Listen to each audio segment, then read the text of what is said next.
Reading from the Holy Gospel according to Luke.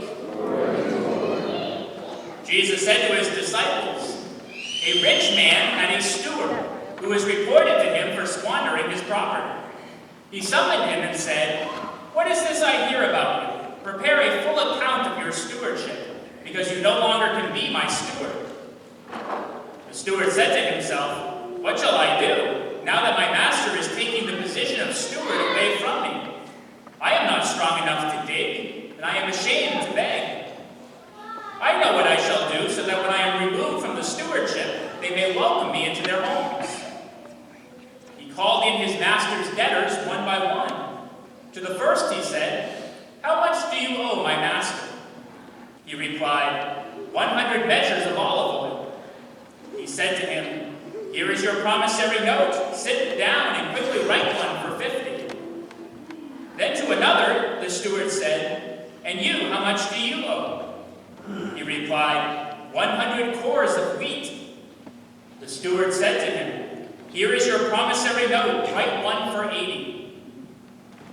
And the master commended that dishonest steward for acting prudently. For the children of this world are more prudent in dealing with their own generation than the children of light.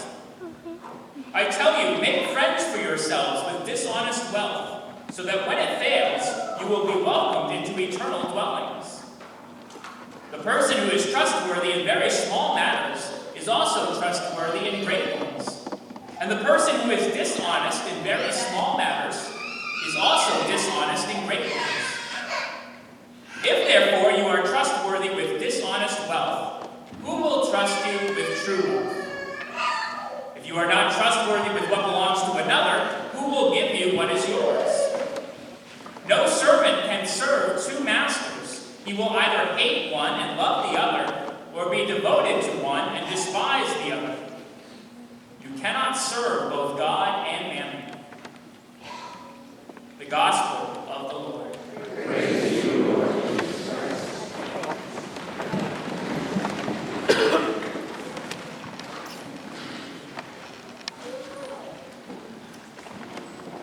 Last week I had a couple of the most fun days I've ever had here in the parish. I got a big dumpster delivered from Wayno's, and I spent 2 days cleaning out this parish. I cleaned out the church hall, my garage, my basement. It was a lot of fun. And over 100 years or so, a parish accumulates a lot of junk, and so I was ruthless in getting rid of it. When in doubt, throw it out.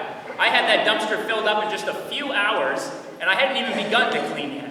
So I had them take it away and deliver another one that was just as big, and I filled that dumpster up as well. I had all this stuff to get rid of. How was I going to get rid of it? I had this big ping pong table I was trying to get rid of, and there was no way I was going to put that in the dumpster, so I said, well, maybe I could. Maybe put it out on the side of the road and put a free sign on it. Maybe someone will take it. So I wheeled this big ping pong table out to the side of the road, and I started walking across the parking lot to go get my free sign. And I kid you not, within 20 seconds before I could even get my free sign, someone had pulled up to the side of the road and said, "Are you selling that ping pong table?" Well, if I were a better businessman, if I was a little more shrewd with my money, like the steward in the gospel today, I probably could have struck a great deal there and made a little bit of money. But I wasn't trying to make any money. I was just trying to get rid of things. So I said, "Please, take the table." I even threw in some old ping pong paddles for good measure. Well, that was pretty easy, I thought. Maybe I could get rid of some more stuff that way. So I started putting a whole bunch of stuff out there on the side of the road. I put old furniture and broken chairs and books and clothes. And it was unbelievable. I never even got my free sign out there. People would just pull up as soon as I put stuff out there. And soon they were calling their friends. Soon they were asking if we had more stuff to give away. They were climbing into my dumpster and pulling out stuff that I thought was hopeless junk. One man's junk is another man's treasure. After a while, I said, why did I go through all this trouble cleaning things out? I could have just put a sign on the front lawn saying everything is free and had the whole place cleaned out in an hour. Well, all I know is I'm now a hero in certain places around town. If I'm ever out of a job, I'm always going to have a place to stay or where I can at least go and play ping pong. Which is great because like the steward in the gospel, I'm not strong enough to dig. I'm too ashamed to beg. I could always probably find a job, though, cleaning out people's houses. All that stuff we got rid of last week really was junk, and it was high time to get rid of it all. But we have to be a little bit more careful when it comes to the rest of the resources the parish has. Here in the North Country, money is tight. And we have a lot to do. We have the poor to take care of. We have the faith to pass on to the next generation so that we have a future. We have 5 churches, 2 rectories, 4 cemeteries to take care of. And sometimes it's a rather daunting proposition keeping track of it all. But we have a lot going for us. One of the great strengths of our parish is the wonderful volunteers that we have. So many parishioners who are willing to give of their time to teach faith formation, to shovel the walks, to mow the lawn, to fix the buildings. Whatever it takes, people are willing to step up and do it. And that's the only way this parish works, because I can't be 5 different places at once. And if we had a large paid parish staff, like many parishes do down south, we would never make it. At the same time, we need financial resources to make our parish operate. And we operate on an extremely tight budget. There's not really anything else we can take out of our budget if we want a parish that's growing and thriving. That's why we've asked in the last couple of years that those parishioners who are able could increase their weekly offering. And you heard at the beginning of Mass today that our parishioners were able to respond yet again generously.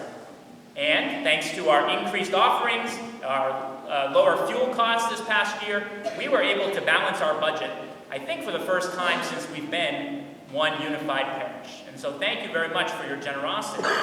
I think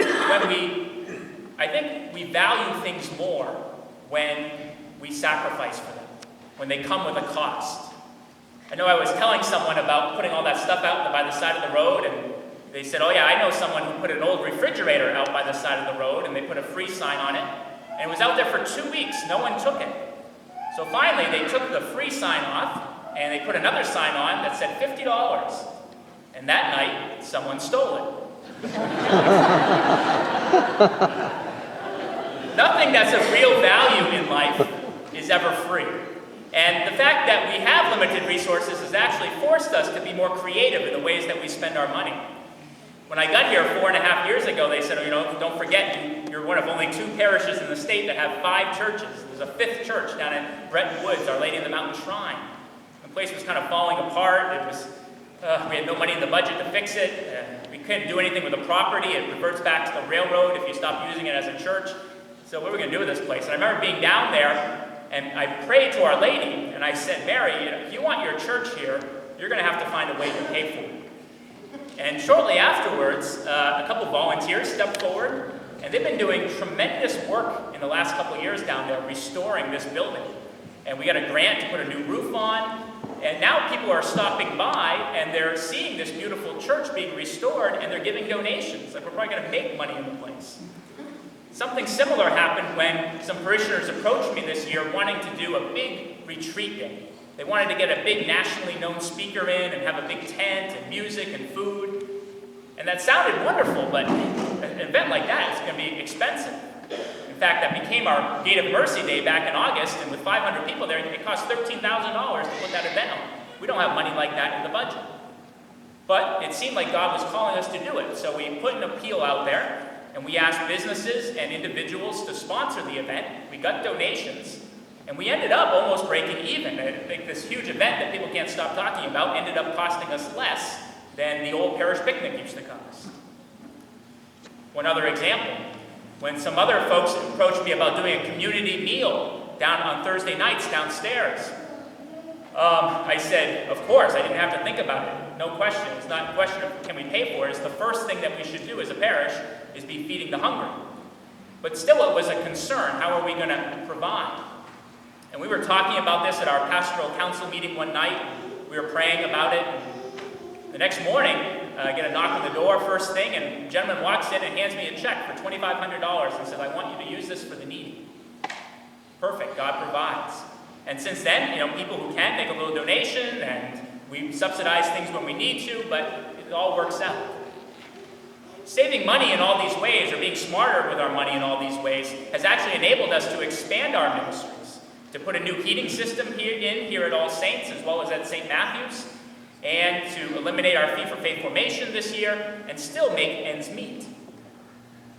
After all these deals we've been making, I feel like the steward. 80 cores of wheat over there, and 50 barrels of olive oil over there. Of course, the steward was being generous with his master's money. It's a little bit easier to be generous with someone else's money. It's a strange story that Jesus tells because he seems to be praising this dishonest steward for his dishonesty. But I think he's teaching us that we need to be wise and prudent and generous with the gifts that God has given us. It is all the master's money, after all, and we are just the stewards. When we are generous with what God has given us, when we have our priorities in order, God does provide always for the things we need. I think that's a lesson that's not just for our parish and its finances. It's a lesson that we all need to learn in our own families and in our own finances. Unless we get control over our money, unless we learn to budget and to save and to invest prudently and to pay down bad debt and to buy things secondhand. I know a place where you can get a lot of things for free on the side of the road. Unless we make smart decisions like that and get control over our finances are going to control us. You can't serve both God and mammon. There's a reason why Jesus calls money and everything associated with it mammon. He gives it a proper name because it's the false god of money. And when we try to worship this false god in our life, we quickly find out that mammon is a cruel master, that he leaves us in the end with nothing. But if we worship the true God in every area of our life, including our finances, then we find that he is generous. He brings us freedom. That's why beginning next week, we're going to be having a program here in the parish called 7 Steps to Becoming Financially Free. And it's going to teach us some of these basics about budgeting, saving, investing wisely, paying down debt.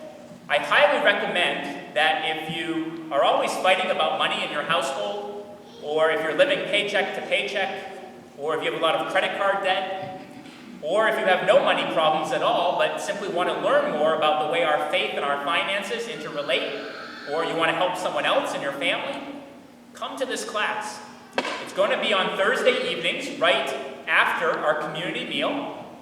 And if you're able to, come to the community meal beforehand. That's always open to everyone who would like to come. Just come. If you want to have a good time, a good meal on Thursday nights, everyone is always welcome. This is also why we want to urge you to consider signing up for eGive. eGive, if there's one thing you could do to help our parish financially, it would be to sign up for eGive. It helps us tremendously to know we have a steady stream of income coming in that's automatically taken out of a checking account or charged to a credit card. And it helps you as well because you're able, in your budget, to say, okay, this is what I can give generously to my parish. We all want to support our parish. And then it happens automatically. You don't have to worry about, okay, am I going to miss Mass for some reason on a particular weekend? Or you get to Mass and the collection basket comes around and you look in your wallet and I have a $100 bill and a $1 bill. And you could give the $100 bill, but then that would blow your budget. Or you could give the $1 bill, but unless you're the poor widow and that's all you can afford, then thank you, but that's not really a gift that honors God. And sometimes we think about making it up, but we forget. eGive takes all that stress out of it. It just happens automatically. If you sign up for eGive between now and the end of October, you will automatically be entered into a special raffle this year. If we give generously, if we have our priorities in order, we can be sure that God will always provide. We've seen that too many times in our lives to doubt it. After our Gate of Mercy Day in August, we had a lot of food left over. We wanted to be prepared for the 500 people who had signed up, but what we didn't quite realize is that people kind of come and go throughout the day, so there wasn't necessarily 500 people all sitting down at dinner at once. But no big deal because we were able to use that food for our community meal that Thursday night. Wonderful. It's amazing how things work out when you are doing what God wants you to do. But we still had some food left over. So we said, well, maybe we could bring it down to the Methodist church down the street. They have a community meal every week as well. And unbeknownst to us, the Methodists were sitting over there in their church, and their stove had broken down. And they had a community meal happening in an hour, and they had no way of feeding all of these people, and they were wondering, what are we going to do? And they were praying. When all of a sudden the Catholics show up with more than enough food in abundance. God is so good. He is so, so good. And serving God is serving better than mammon anything.